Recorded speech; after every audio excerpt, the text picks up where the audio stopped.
할렐루야. 오늘은 주님의 사랑을 품는 영성 시리즈 마지막으로 저를 따라해 주시기 바랍니다. 사랑함을 회복합시다. 사랑함을 회복합시다 라는 제목으로 말씀을 살펴보면서 함께 은혜를 나누고자 합니다. 여러분, 이번 주 화요일 17일은요 우리나라 고유의 명절인 한가위 추석입니다. 2024년 추석을 맞이해서 여러분 가정이 주님의 사랑을 품으며 사랑이 회복되었기를 간절히 소망합니다. 그리고 가족들과 만나 기쁘고 즐겁고 행복한 시간들이 되어지기를 간절히 소망합니다. 우리 마음을 아름답게 하는 100가지 이야기가 있습니다. 그 이야기 속에 나오는 일화입니다. 국립묘지 옆에 묘지를 찾아오는 유가족들에게 꽃을 파는 꽃가게가 있었습니다. 그런데 그 꽃가게 옆 길거리에서 할아버지 한 분이 꽃다발을 팔기 시작했습니다. 이 할아버지는 매일 저녁이면 국립묘지를 돌면서 묘지 앞에 놓여있는 꽃다발들을 모아서 그 다음 날이면 다시 팔았습니다. 묘지에 헌화하는 꽃들은 거의가 조화이기 때문입니다. 그 사실을 안 꽃가게 주인 아들이 분개하면서 아버지에게 이렇게 말했습니다. 아버지, 저 할아버지 고발할까요? 남의 묘지에 꽃다발을 갖다 파는 사람이 아니 세상에 어디 있어요? 그러나 아버지는 아무 말도 하지 않았습니다. 어느 겨울 눈이 많이 오는 날 묘지를 찾는 이가 없었습니다. 그래서 할아버지의 수입이 없어졌습니다. 그날 그 꽃가게 주인은 꽃다발을 하나로 안고 묘지 여기저기에 뿌려놓고 왔습니다. 저녁 무렵 그 꽃다발을 주러 가는 할아버지를 바라보면서 꽃가게 주인은 빙굴에 웃었습니다. 그러자 아들은 아버지의 진한 이웃사랑에 그만 울어버리고 말았다는 이야기입니다.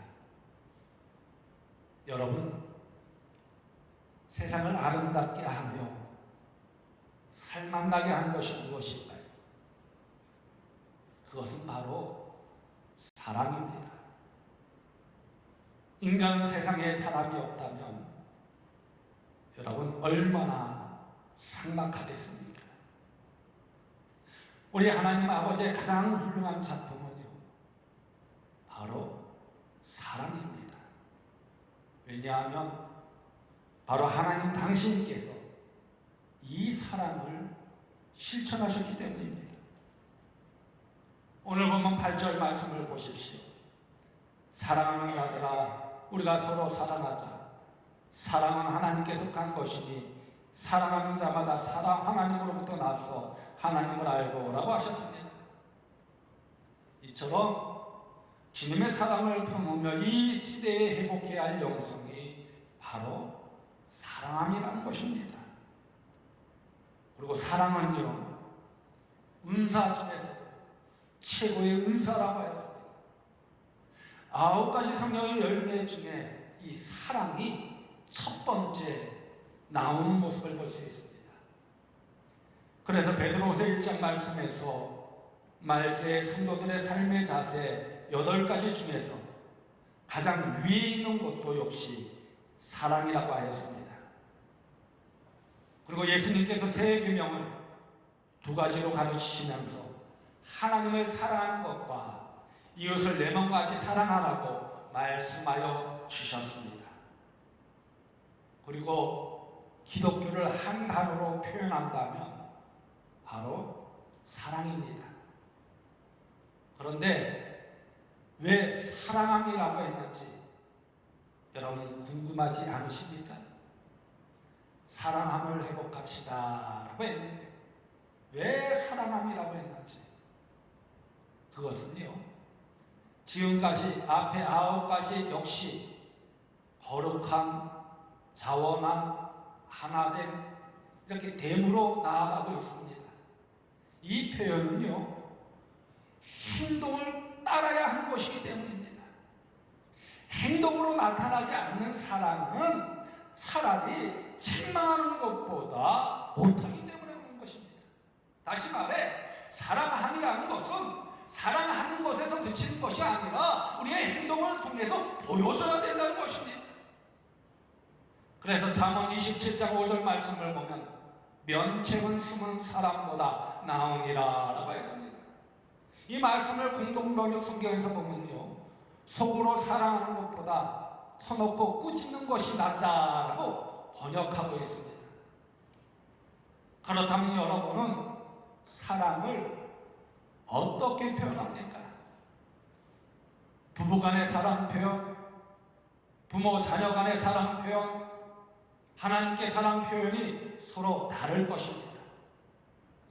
그래서 이번 9일의 명절인 추석을 맞이하여 이 시간에는 주님의 사랑을 품으며 우리가 회복해야 할 영성, 이 사랑이 어떤 것인지, 어떻게 사랑해야 되는지, 그 대상은 누구인지를 말씀을 통해서 함께 살펴보면서 은혜를 나누고자 합니다.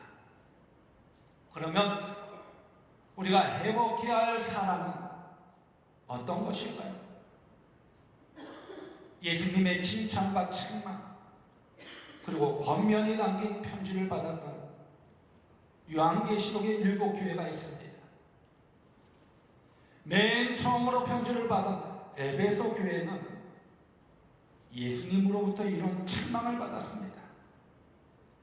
요한계시록 2장 4절에 있는 말씀을 보면, 그러나 너를 책망할 것이 있나니 너의 처음 사랑을 버렸느니라 라고 하였습니다. 여기서 처음 사랑은요, 처음 그리스도를 영접하면서 가졌던 하나님에 대한 사랑과 또 믿음의 형제들에 대한 그 사랑을 의미하여 주고 있습니다. 그래서 에베소 교회는 악한 자를 가려내고 거짓 사도를 구별하느냐고 성도들 사이에 의심하며 사랑이 식어졌다는 것입니다.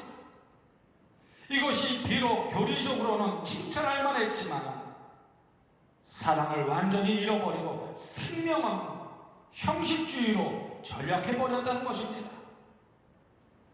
바로 그때 주님께서는 요한계시록 2장 5절 말씀에서 그러므로 어디서 떨어졌는지를 생각하고 회개하여 처음 행위를 가지라. 만일 그리하지 아니하고 회개하지 아니하면 내가 내게 가서 내 촛대를 그 자리에서 옮기리라 라고 하였습니다. 여기서 우리가 회복해야 할 사랑은요, 처음 사랑이라는 거예요. 처음 사랑이라는 거예요. 바로 이 사랑은 가장 순수하고 아름다운 사랑입니다. 여러분이 처음 예수님의 사랑을 깨달았을 때 한번 생각해 보십시오.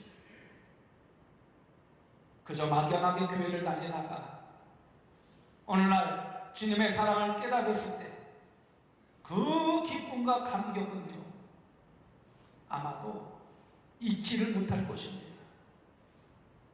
그리고 새벽 기도회, 수요 기도회, 미스바 기도회, 부흥회까지 열심히 쫓아다니면서 교회 일에 봉사하면서도 마냥 즐거웠던 그 열정만입니다. 찬양하면 눈물이 나고 왠지 모르게 주님이 좋기만 하던 그 사랑, 아무런 대가를 기대하지 않았던 그 사랑만입니다. 그런데 세월이 흐르고 신앙생활이 익숙해지면서 점점 요령이 생기고 꾀가 생기게 되었다는 것입니다. 그래서 주님을 향하던 그 순수한 사랑도 어느덧 무엇인가를 끊임없이 요구하는 조건부 사랑으로 변해갔다는 것입니다. 그리고 하나님의 일에 봉사하는 것도 자꾸만 이유가 생기고 피하게 되더라는 것입니다. 그래서 순수하던 사랑은 잃어가고 대신 인간적인 장깨가 그 자리를 차지하고 있다는 것입니다. 이렇게 꾀가 생긴다는 것은요, 그만큼 하나님에 대한 진실한 사랑이 식어가고 있다는 증거입니다. 그래서 전도자 솔로몬은 전도서 7장 29절 말씀에서 이러한 인생의 진리를 이렇게 고백하고 있습니다. 내가 깨달은 것은 오직 이것이라. 곧 하나님은 사람을 정직하게 지으셨으나 사람이 많은 깨들을 낸 것이니라. 그러기에 이제 우리도 에베소 교회에 책망하시던 주님의 음성에 마음을 기울여야 된다는 것입니다. 그리고 처음 사랑을 회복해야 된다는 거예요. 주님과의 처음 사랑을 회복해야 된다는 거예요. 가정에서도 마찬가지예요. 형제들 간에도 마찬가지예요. 여러분 어렸을 때 한번 생각해 보십시오. 누나가 동생을 업고 다니면서 힘들어도 일을 하는 그 생각해 보십시오. 서로 아껴주고 서로 위해주고, 동생이 누구한테 맞으면 가서 혼내주려 하고, 그것이 사랑이 없으면 할 수가 없는 거예요. 그 처음 사랑이 회복되어져야 된다는 거예요. 그래야지 가정이 행복해지고 가정이 하나님 은혜 안에서 승리함으로 얻게 되어진다는 거예요. 교회도 마찬가지예요. 우리는 다 하나님의 자녀입니다. 하나님의 자녀로서 참사랑, 주님과의 처음 사랑을 가지고 성도들이 서로 사랑할 때 그 사랑을 통해서 하나님의 놀라운 능력과 역사와 기적이 임하여지게 된다는 것입니다. 여러분, 우리 교회가 부흥되길 원하십니까? 아멘. 아멘. 그러기 위해서는 어떻게 되느냐? 주님과의 처음 사랑이 회복되어져야 될 줄로 믿습니다. 주님과의 처음 사랑이 회복되어질 때 교회가 자연적으로 부흥되어집니다. 교회의 부흥은요, 어느 한 사람에 의해서 이루어지는 것이 아니에요. 하나님께서 이루어 주셔야 돼요.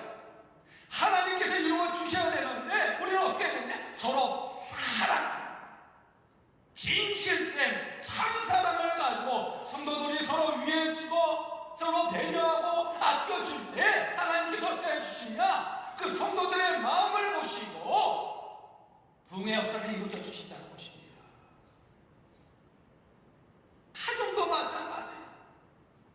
어렸을 때 서로 아껴주던 그 마음, 그 사랑을 가지고 함께 돌보며 이해해주고 배려해줄 때 그 가정도 행복한 가정이 돼요. 아내와 남편 사이도 마찬가지예요. 처음 서로 연애했을 때 그 사랑 얼마나 진실해. 서로 부족한 점도 다 감싸주고 그 사랑이 회복되어질 때 그 가정이 행복해진다는 것입니다. 하나님의 놀라운 능력과 역사와 기적을 일으키게 된다는 것입니다. 그러기에 우리 모든 성도들이 주님과의 처음 사랑, 가족 간의 처음 사랑이 회복되어지기를 간절히 소망합니다. 요한계시록 2장 5절에 있는 말씀을 보면요, 그러므로 어디서 떨어졌는지를 생각하고 회개하여 처음 행위를 가지라. 만일 그리하지 아니하고 회개하지 아니하면 내가 내게 가서 내 촛대를 그 자리에서 옮기리라 라고 했습니다. 이처럼 우리가 처음 사랑과 열정으로 다시 돌아가지 않으면 하나님 나라에서 우리의 자리를 없애버리시겠다 말씀하여 주고 있습니다. 여러분, 우리는요, 이 세상을 바라보는 백성이 아니에요.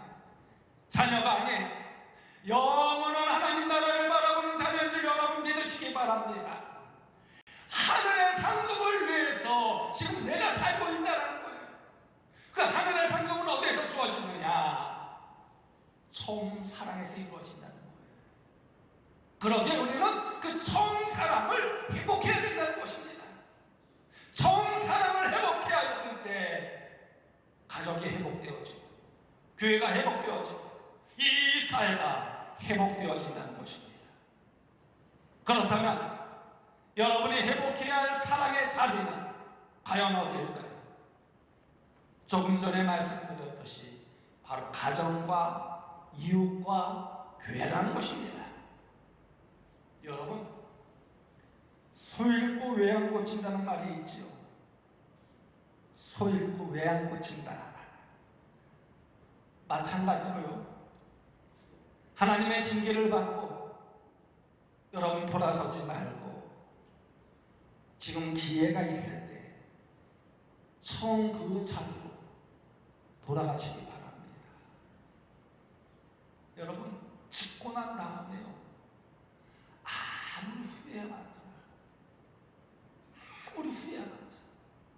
돌아올 수 없는 거예요. 그러기에 살아있을 때 잘해야 된다는 거예요. 살아있을 때 그 주님과의 처음 사랑, 이웃과의 처음 사랑, 또 형제간의 처음 사랑이 회복되어져야 된다. 그 사랑을 통해서 하나님의 사랑이 충만되어지고 그 사랑을 통해서 하나님의 역사가 이루어지게 되고 그 사랑을 통해서 하나님의 능력이 임하게 된다는 것입니다. 그러면 우리는 어떤 사랑을 해야 할까요? 여기서 우리가 사랑해야 할 내용을 알려면 먼저 우리가 사랑해야 할 이유에 대해서 알아야 합니다. 오늘 보면 7절 말씀을 보십시오. 사랑하는 자들아, 우리가 서로 사랑하자. 사랑은 하나님께 속한 것이니 사랑하는 자마다 하나님으로부터 나서 하나님을 알고 라고 했습니다. 그리고 오늘 보면 11절 말씀을 보면 사랑하는 자들아, 하나님이 이같이 우리를 사랑하셨은즉 우리도 서로 사랑하는 것이 마땅하도다 라고 했습니다. 여기서 7절 말씀에서는요, 서로 사랑해야 한다고 말씀하셨습니다. 그리고 11절 말씀에서는요, 이런 이유 때문에 서로 사랑하는 것이 마땅하다고 말씀하셨습니다. 그러나 7절 말씀에서 11절 말씀 사이에는 우리가 서로 사랑해야 할 이유에 대해서 기록하여 주고 있습니다. 오늘 보면 9절에서 10절 말씀을 보십시오. 하나님의 사랑이 우리에게 이렇게 나타난 바 되었으니 하나님이 자기의 독생자를 세상에 보내심은 그로 말미암아 우리를 살리려 하시니라. 사랑은 여기 있으니 우리가 하나님을 사랑한 것이 아니요 하나님이 우리를 사랑하사 우리 죄를 속하기 위하여 화목제물로 그 아들을 보내셨습니다 라고 했습니다. 이 말씀은요, 인간의 죄를 용서하시고 하나님의 자녀로서의 신분을 회복시켜 주시려고 독생자 예수 그리스도를 이 땅에 보내주셨다는 것입니다.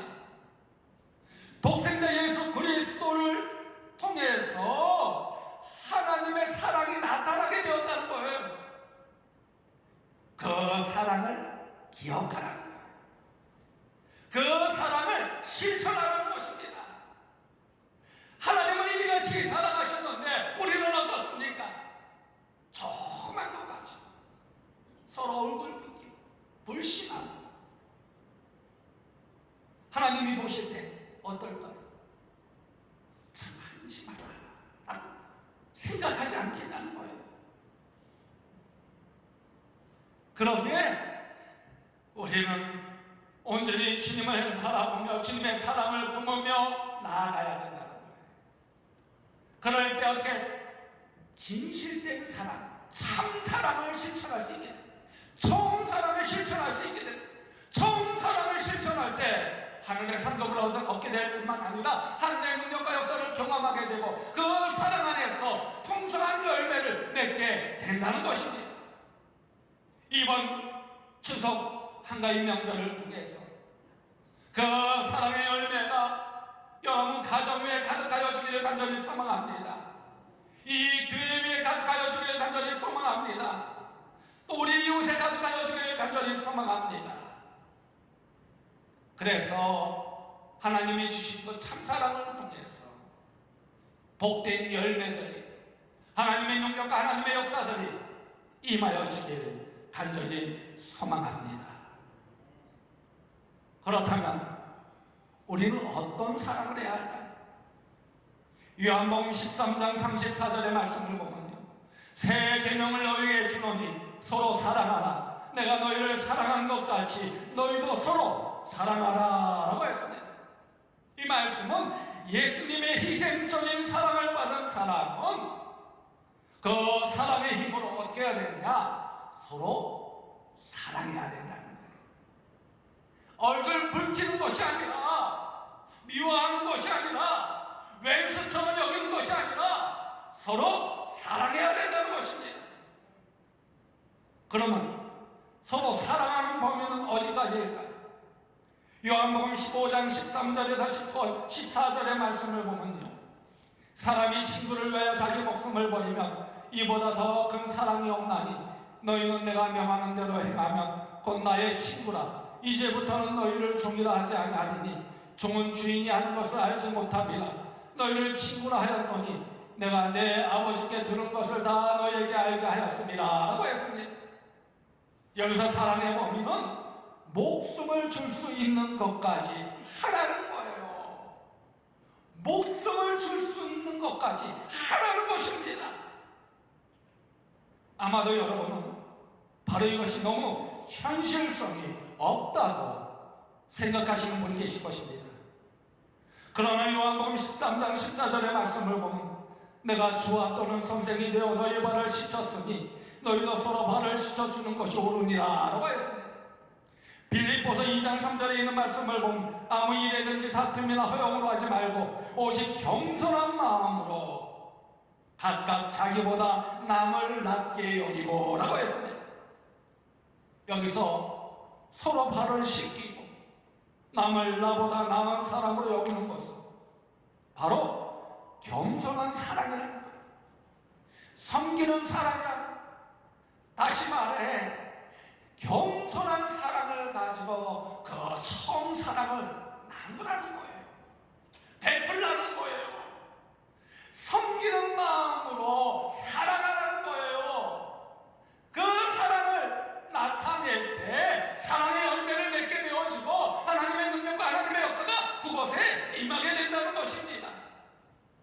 바로 이런 사랑이 실천적인 사랑이라는 것입니다. 보여지기 위한 사랑이 아니라 겸손한 마음에 섬기는 마음으로 사랑하는 것입니다.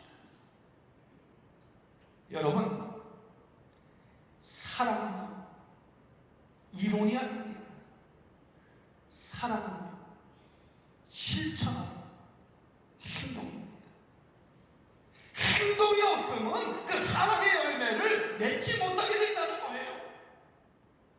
그러기에 이번 추석 명절을 통해 행동하는 여러분들 되어지는 간절히 소망합니다. 사랑으로 행동해 보십시오. 그러면 그 사랑의 열매를 맺게 된다는 거예요. 요한일서 4장 20절의 말씀을 보면요, 누구든지 하나님을 사랑하노라 하고 그 형제를 미워하며 이는 거짓말하는 자니 보는 바 그 형제를 사랑하지 아니하는 자는 보지 못하는 바 하나님을 사랑할 수 없느니라 라고 했습니다. 이처럼 하나님을 사랑한다고 하면서 형제를 미워하며 하나님을 사랑하지 않는 자가 된다는 거예요. 이 말씀 명심하시기 바랍니다. 하나님을 사랑한다고 하면서 형제를 미워하면 하나님을 사랑하지 않는 자가 된다는 거예요. 그러기에 사랑은요, 멀리서 찾는 것이 아닙니다.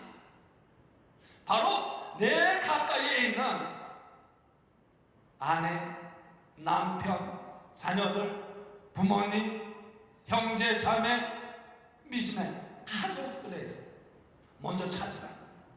사랑을 나누라는 거예요.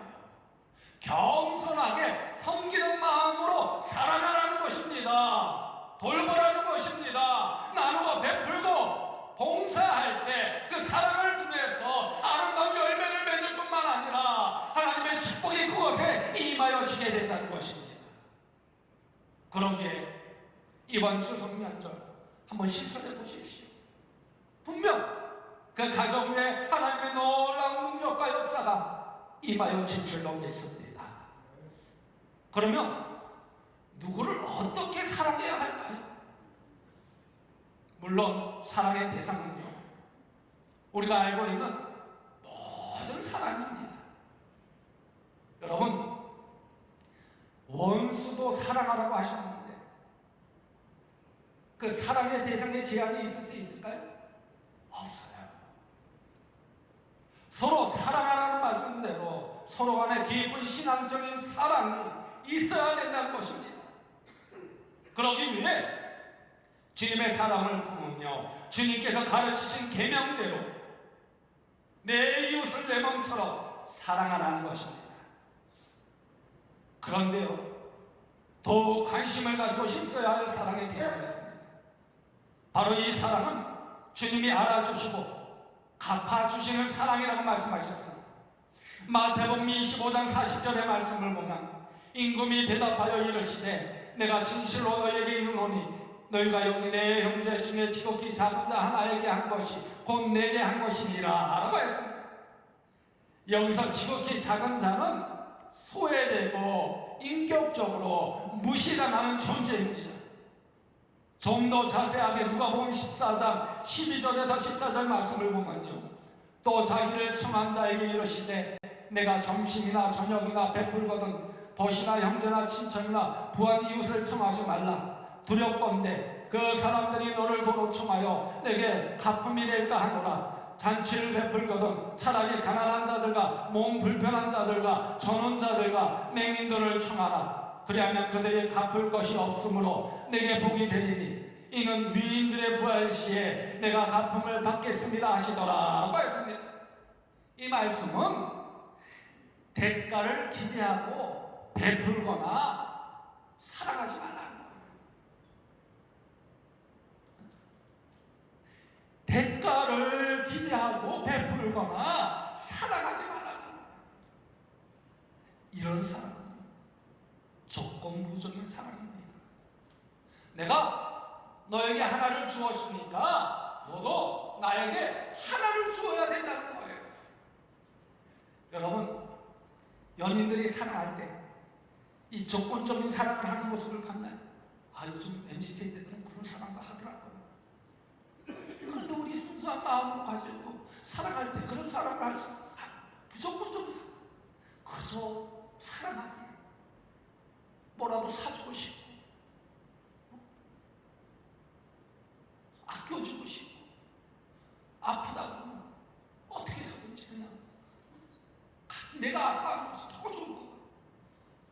부모가 자식을 사랑하는 그 마음이 어떤 마음입니까? 조건적인 사랑인가요? 무조건적인 사랑. 하나님이 우리에게 베풀어 주신 사랑이 바로 조건적인 사랑인가요? 무조건적인 사랑. 아가페적인 사랑이라는 거예요. 오늘 말씀하시잖아요. 조건적인 사랑을 하지 말고 대가를 기대하고 베풀거나 사랑하지 말고 오히려 대가품을 받을 수 있는 대상을 피하라. 그리고 어떻게 하라? 가난하고 억눌린 자들을 사랑하라. 그 사랑이 진실된 사랑이라는 것입니다. 갈라디아서 6장 10절의 말씀을 보면요, 그러므로 우리는 기회 있는 대로 모든 이에게 착한 일을 하되 더욱 믿음의 가정들에게 할지니라 라고 했어요. 또 그 사랑을 믿음의 가정들에서 이루라는 거예요. 여러분, 한 교회 다니면서 서로 얼굴을 붉혀보십시오. 그것이 하나님의 복음을 전하는 데 있어서 좋은 역할을 할까요? 나쁜 역할을 할까요? 하나님이 보시기에 기뻐하실까요? 하나님은 하나님이 보시기에 눈물을 흘리실까요? 그것을 먼저 생각하라는 거예요. 그러게 우리 교회 성도들은 얼굴 붉히는 일이 없기를 간절히 소망합니다. 활짝 웃으면서 서로 반갑게 맞이할 수 있기를 간절히 소망합니다. 이것이 바로 하나님이 주신 명령이라는 것입니다. 이것이 바로 하나님의 역사를 이룬다는 거예요. 그러기에 이번 추석 명절요, 가족들이 만나면 하기에 기쁜 마음, 전에 사이가 좋지 않더라도 더 기쁘게 만나시기 바랍니다. 그 기쁨을 함께 나눌 때 어떻게 사랑의 역사가 이루어지는 거예요. 복음의 역사가 이루어지는 거예요. 그 역사를 통해서 하나님의 놀라운 기적이 나타나게 되는 줄 여러분 믿으시기 바랍니다. 그러면 이런 대상자들에게 우리는 어떻게 살아가야 할까요? 구제하고 기도하고 금식하며 또 예수님께서는 하나님만 아시도록 은밀하게 행하라고 했어요. 은밀하게 행하라. 왜냐하면 그래야 하나님께서 갚으시기 때문입니다. 사람들 앞에 고의적으로 드러내는 것은요, 사람들로부터는 인정받을지 모르겠지만 하나님께는 인정받지 못한다는 거예요. 사람들에게 인정받는 만큼 하늘의 상급은 깎이게 된다는 거예요. 여러분, 하나님께 인정받기 원하십니까? 사람들에게 인정받기 원하십니까? 하나님께 인정받는 여러분들 되어주기를 간절히 소망합니다. 그러기 위해서는 어떻게 해야 되느냐? 은밀히 살아가라는 거예요. 구제하되 은밀히 하라는 거예요. 기도하되 은밀히 하라는 거예요. 금식하되 은밀히 하라는 거예요. 보여주기 위한 사랑이 아니라 겸손한 가운데 섬기는 마음으로 은밀히 그 사랑을 행할 때 하나님께서 그 사랑을 통해서 그 역사를 이루어주실 뿐만 아니라 하늘의 상급을, 하늘의 보화를 쌓아주신다는 거예요. 그렇게 여러분 진실되게 정말 하나님의 사랑을 나눌 수 있는 이번 추석 명절이 되어지기를 간절히 소망합니다. 여러분, 사랑은요, 해도 되고 하지 않아도 되는 선택적인 것이 아닙니다. 우리가 하나님의 사랑을 값없이 받았기 때문에 당연히 해야 하는 것이 바로 사랑입니다. 그리고 사랑으로 행하지 않는 어떤 일도 아무 소용이 없는 것이 여러분 꼭 기억하시기 바랍니다. 그러기에 이번 주 화요일은 우리나라 교회의 명절인 추석인데 이 추석날 온 가족이 함께 모여서 풍성한 열매를 허락하여 주신 그 하나님의 은혜에 감사하면서 진정한 사랑, 첫사랑을 나누며 정말 기쁘고 즐거운 시간들이 되어주시기를 간절히 소망합니다. 그리고 그 사랑을 나누십시오. 그럴 때 더 풍성한 하나님의 축복이 여러분에게 임하여 줄 줄로 믿습니다. 그 사랑을 통해서 여러분의 삶이, 여러분의 가정이 하나님이 주신 더 큰 축복을 받는 역사가 임하여 주길 주님의 이름으로 간곡히 축원드립니다. 여러분, 이번 추석 명절 주님의 사랑으로 풍성한 열매를 맺읍시다. 하나님의 능력과 하나님의 역사와 하나님의 기적을 체험합시다. 나의 안에 화가 함께 찬양하도록 하겠습니다.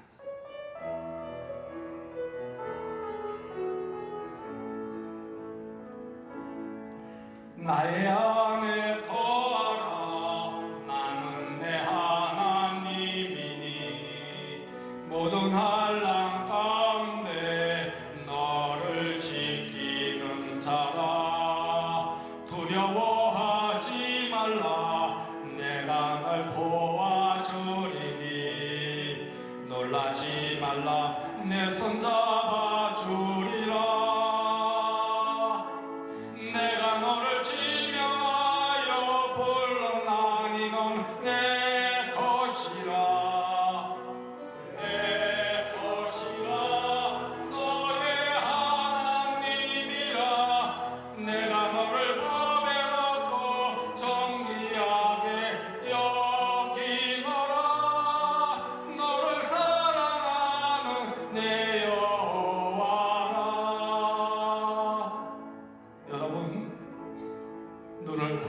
가보시기 바랍니다.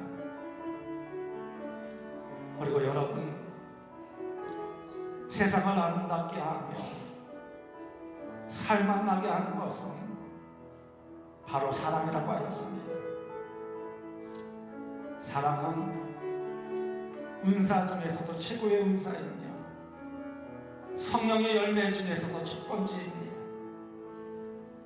그래서 말세의 성도의 삶의 자세 8가지 중에 가장 위에 있는 것도 역시 사랑이라고 하셨습니다. 그러므로 기독교를 한 단어로 표현할 수 있는 것이 바로 사랑입니다. 예수님도 우리에게 그 사랑을 몸소 보여주셨습니다. 그렇게 예수님의 희생적인 사랑을 본받아 우리가 진실하게 서로 사랑하는 삶을 살아야 한다는 것입니다. 그 사랑을 실천하는 가운데 하나님이 주시는 축복을 경험하는 여러분의 삶과 추석 명절이 되어지시기를 간절히 소망합니다. 이 시간 오늘 주신 말씀을 마음에 새기며 다 같이 결단의 기도를 드리도록 하겠습니다. 주여 아버지, 온전한 하나님의 진사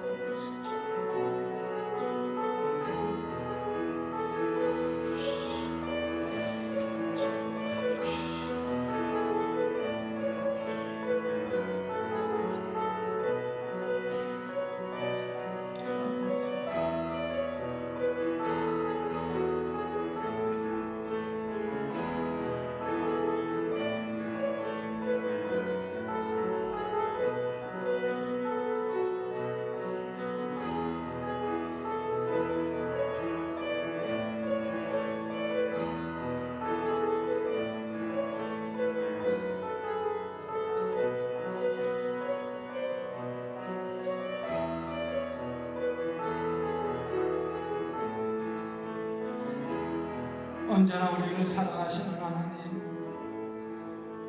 사랑받을 자격 없는 우리를 사랑하시고 독생자 예수 그리스도를 보내주셔서 우리의 죄를 사하여 주신 하나님의 그 크신 은혜에 감사드립니다. 그리고 우리도 하나님이 베푸신 그 사랑을 실천하며 살기 원합니다. 그래서 우리의 삶이 잃어버린 처음 사랑을 회복하고 회개하여 하나님과 더 가까워지는 삶이 되기 원합니다. 그러기 위해 우리 모두 사랑은 하나님께 속한 것임을 깨닫고 하나님 안에서 하나님 알고 서로 사랑하게 하여 주옵소서. 그래서 사랑하는 삶을 통해 생명이 넘치며 하나님께 칭찬받는 자녀가 되게 하여 주옵소서. 그 안에서 주님과의 친밀한 관계를 맺어 이번 추석 명절을 통해 사랑의 열매를 맺는 자녀들이 되게 하여 주옵소서. 또한 남을 미워하며 시기하며 실패했던 모든 죄를 회개하오니 용서하여 주옵소서. 주님의 사랑의 열매로 예수님의 제자인 것을 그래서 나타나는 삶이 되게 하여 주옵소서. 또한 우리 모두 주님의 사랑을 품으며 서로 위로하고 격려하며 아름다운 사랑을 꽃피는 행복한 가정, 행복한 교회, 행복한 사회를 이루어가게 하여 주옵소서. 그 안에서 하나님의 뜻을 이루며 축복받는 삶, 축복받는 가정, 축복받는 교회, 축복받는 사회를 이루며 하나님께 칭찬받는 인정받는 자녀들이 되게 하여 주옵소서. 그래서 작은 천국을 이루며 하나님이 기뻐하신 우리의 삶과 가정과 교회가 되게 하여 주옵소서. 예수님의 이름으로 감사하며 축복하며 기도드리옵나이다. 아멘.